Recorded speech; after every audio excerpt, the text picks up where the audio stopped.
Woodruff of the PBS NewsHour, and I am delighted to introduce our speaker this afternoon. I don't think there could be a better time or moment for us to hear from the Director of the Central Intelligence Agency. Without further ado, please welcome Director John Brennan.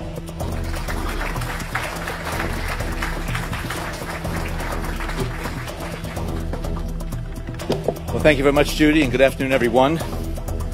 It is indeed a pleasure to be back at the Council to compare notes on a remarkably complex and dynamic international scene, and I very much look forward to talking with Judy and Council membership on the many topics that are in the headlines. Now, whenever I administer the oath of office to new officers at our headquarters in Langley, Virginia, I tell them that they are coming aboard at a critical moment in our agency's history.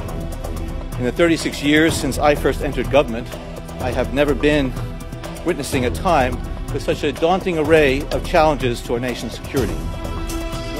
Another example is the array of technologies, often referred to collectively as geoengineering, that potentially could help reverse the warming effects of global climate change.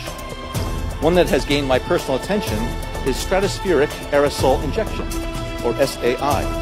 A method of seeding the stratosphere with particles that can help reflect the sun's heat in much the same way that volcanic eruptions do.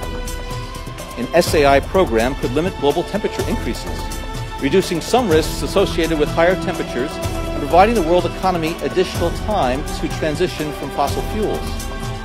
This process is also relatively inexpensive. The National Research Council estimates that a fully deployed SAI program would cost about $10 billion yearly.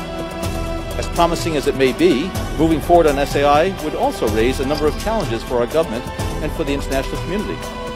On the technical side, greenhouse gas emission reductions would still have to accompany SAI to address other climate change effects, such as ocean acidification, because SAI alone would not remove greenhouse gases from the atmosphere.